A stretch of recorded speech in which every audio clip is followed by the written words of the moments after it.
सम्मानित मुल्क के मालिकों, मैं बौद्ध भिक्षु सुमित रतन, उत्तर प्रदेश के मुख्यमंत्री पिछले 7-8 सालों से प्रदेश पर कब्जा करके बैठे हैं।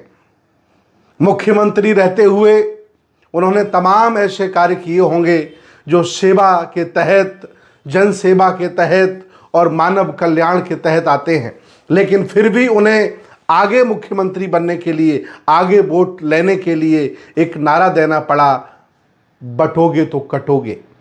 मैं आपसे पूछना चाहता हूं मुख्यमंत्री जी कि आपके लोगों ने, आपकी विचारधारा के लोगों ने इस देश भारत को 4-5 हजार जातियों में बांटा। आपका मन यहां तक नहीं भरा, फिर आपने इस समाज को 4-5 वर्णों में बांटा, ब्राह्मण, क्षत्रिय, वैश्य, शूद्र अर्थात अछूत। फिर भी आपका मन नहीं भरा। आप नागपुर कार्यालय से एससी ओबीसी की तमाम जातियों का इतिहास लिखकर कि आप क्षत्रिय हैं, आप राजा महाराजा के खानदान के हैं, फर्जी इतिहास बनाकर घर घर में किताबें पहुंचा रहे हो। मैं पूछना चाहता हूं आपसे और आपकी विचारधारा के लोगों से, जो ब्राह्मणवादी सोच के हैं, सामंतवादी सोच के हैं, मनुवादी सोच के हैं, कि इस देश को सबसे ज्यादा, इस अखंड भारत को सबसे ज्यादा तोड़ने का, बांटने का, बर्बाद करने का अगर किसी ने काम किया है तो वो ब्राह्मणवाद है। और आप ब्राह्मणवाद के चुंगल में फंस गए हैं। बाबा जी, आप हमारी महायान परंपरा के गुरु गोरखनाथ, जो महायानी परंपरा के महान संत थे, उस परंपरा से आते हैं। आप चोटी नहीं रखते हैं, आप तिलक नहीं लगाते हैं, आप मेरी तरह कपड़े पहनते हैं, और भी बहुत सारे मूर्ति पूजा आप नहीं करते हैं, गुरु की सिर्फ भक्ति करते हैं। तमाम जो पाखंडियों से, मनुवादियों से आपके न कल्चर मिलते हैं, न संस्कृतियां, विचार मिलते हैं। फिर भी आपने अपने आप को स्थापित करने के लिए अपनी संस्कृति के साथ समझौता किया, विचारधारा के साथ समझौता किया, और 24 कैरेट के आप मनुवादी, सामंतवादी, ब्राह्मणवादी बन गए। मैं आपको बताना चाहता हूं, जितने भी देश भारत के जनरल मुसलमान हैं, लगभग सब आपकी बिरादरी के हैं, लगभग सब आपके दोस्त हैं, सबके घरों में आपकी बेटियां हैं या उनकी बेटियां आपके घरों में हैं। आप कितने भी अलग अलग पार्टियों के नामचीन मुसलमानों के नाम गिन लीजिएगा, लगभग वो सब जनरल से आते हैं। चाहे वो बरेलवी वाले हों, चाहे वो देवबंदी हों, लगभग सब जनरल वाले हैं जो कब्जा करके बैठे हैं। मैं आपसे पूछना चाहता हूं, जब सब जनरल वाले, पैसे वाले, बड़े बड़े नेता मुसलमान आपके रिश्तेदार हो गए हैं, फिर किसको काटने की बात करते हो? इतना आपको मौका मिला था जन कल्याण का कार्य करने का, सेवा करने का, फिर भी आपको यह कहना पड़ता है कि बटोगे तो कटोगे। अर्थात आपको विश्वास नहीं है अपनी सेवा पर, आपको विश्वास नहीं है अपने ऐतिहासिक कार्यों पर।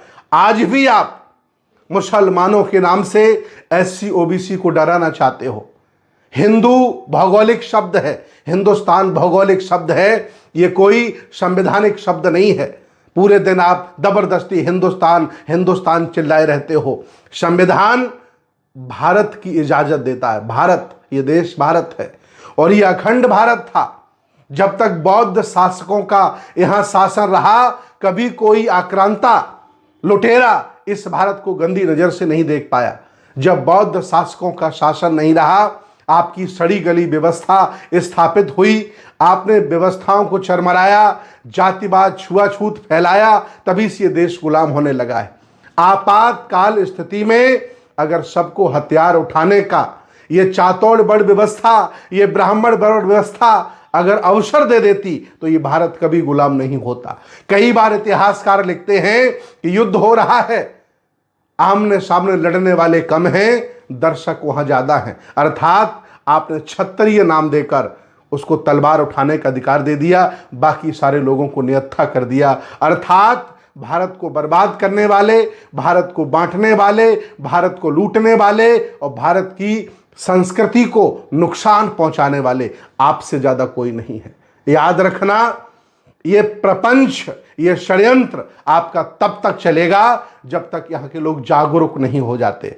जिस दिन उन्हें ये पता चल गया ये देश मेरा है, हमारे पुरखों का है, हम इसके शासक रहे हैं, वो तुम्हारी एक भी बातों पर आने वाले नहीं हैं और मुंह तोड़ जवाब देंगे।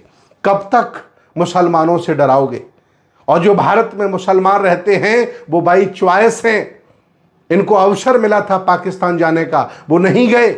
मुझे कोई तकलीफ नहीं है क्योंकि मैं सर्वधर्म समभाव वाला व्यक्ति हूं। मैं नहीं चाहता हूं ये भारत एक रंग में रंगा जाए, ये भारत पर एक धर्म स्थापित हो, सभी को जीने का मौका मिले, सभी आगे बढ़ें। जिसका अच्छा होगा, जिसके विचार अच्छे होंगे, जिसकी संस्कृति अच्छी होगी, जिसके पास कोई भय और डर नहीं होगा, लोग उसके अनुयायी बनेंगे।